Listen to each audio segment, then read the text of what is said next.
Hi, welcome to the Inner Way. I'm your host, Father David Smith.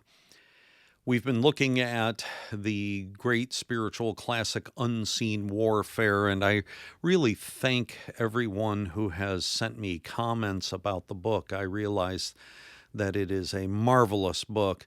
And there are some editions out there that you can purchase, paperback editions that are very adequate and wonderful, and it's well worth reading as we approach Lent.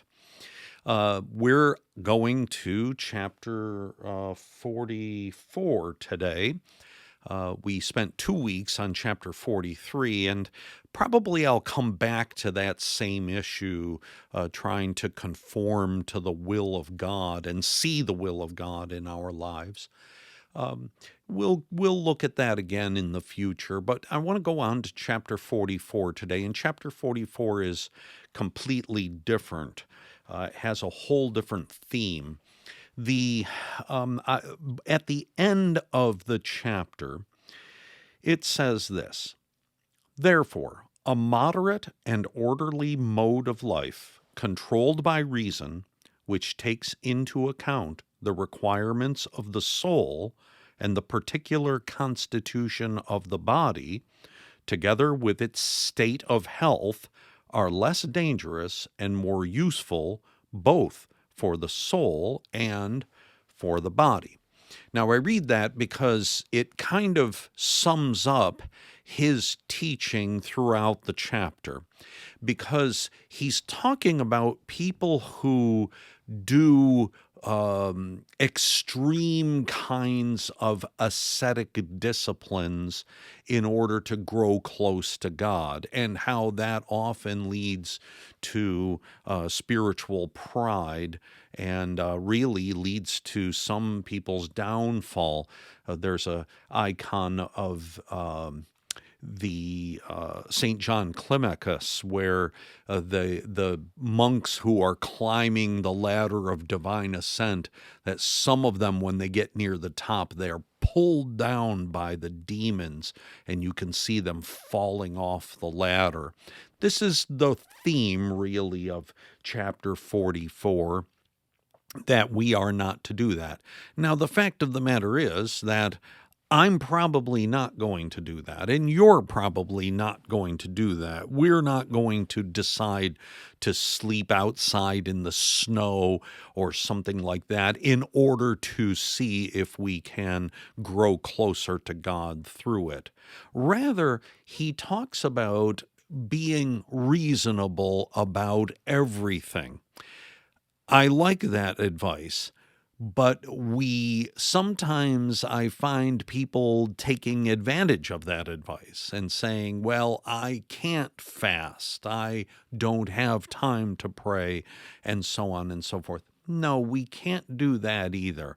The Christianity is a great freedom, and it is salvation by believing in Jesus Christ. And so it doesn't have a program that's settled and listed out and tells you exactly what you're to do every minute of every day.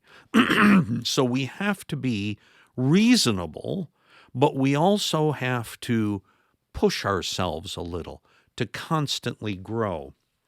So when the author of Unseen Warfare begins to look at what is reasonable in the spiritual life, this is it. I'm going to read an entire paragraph. It's rather long, but says a lot. Those who cannot be as strict with themselves as the saints, nor rise to such efforts, can imitate their life in another way. Namely, they can provoke and establish good dispositions in their hearts, acquire the habit of warm prayer, wage an unrelenting war against passionate thoughts and desires, protect the purity of their hearts, love silence and solitude, be humble and meek with everyone, do good to those who have caused them suffering, guard themselves against all evil, however insignificant. All these righteous activities of the heart are more pleasing to God than excessive feats of mortification of the flesh, when the latter are not demanded by our moral condition. I love that last sentence. This is not demanded of us that we do exceeding things. So you read the lives of the saints and you say, wow, that person really was committed to the faith, and I'm committed to the faith, so I'm going to go, live in a tree, or whatever the case may be, or never eat food or whatever. No, we are not going to do that. But unseen warfare gives us what we need to do to live a life of warm prayer. What's warm prayer? That means that when you're praying, you're actually paying attention to what you're praying. If you're praying the Jesus prayer, you're praying to Jesus Christ, and not just reciting the words as a kind of mantra or as a way of collecting, hey, I did 300 today. That means I'm really, on track. No. What it means is what it requires: warm prayer. We look at God. We understand that we are in the presence of God. Every time we say glory to the Father and to the Son and to the Holy Spirit, what does that mean? Well, glory means that you shed light on something. In other words, you draw people's attention to it. If I glorify this microphone, I'm going to talk to you about it. I'm going to ask you to look at it. I'm going to draw attention to it. I don't glorify this microphone by looking off in another direction and talking about something else that happens to be sitting in my office, or just something that's a fantasy in my head. No.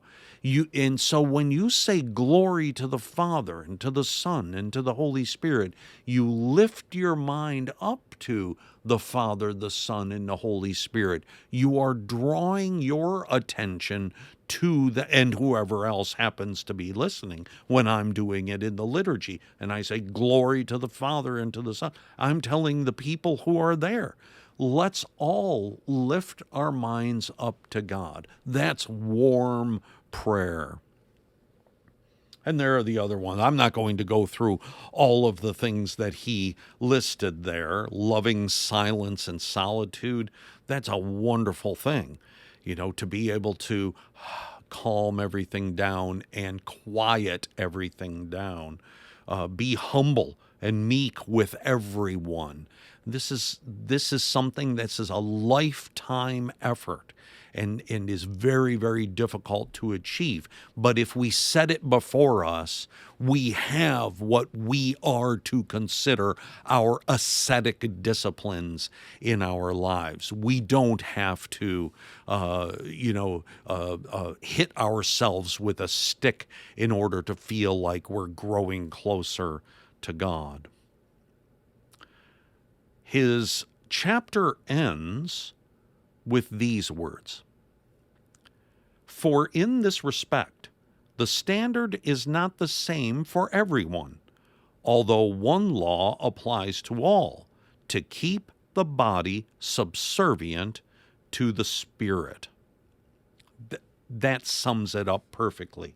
That is our lifelong effort, to keep the body subservient to the Spirit, to continually feed our spirits, to feed our hearts, to feed our souls, and to not spend our time and money and energy and attention feeding our bodies, however that is, if it's with food or if it's with drink or with its comfort or whatever the case may be. So this is a really remarkable chapter in a way. draws at the beginning, draws us toward those unusual feats of spiritual mortification, bodily mortification, that really don't apply to us. But I love the way that the chapter kind of scoops itself around and says, you're not going to do that, but there are things that you do need to do. And all of it can be summed up by saying we are going to make the body subservient to the spirit. Well, next week we're going to jump into chapter 45, completely different subject in chapter 45. It's going to be great, and I'm sure you're going to enjoy it. And until then, God bless you, and I'll see you in church.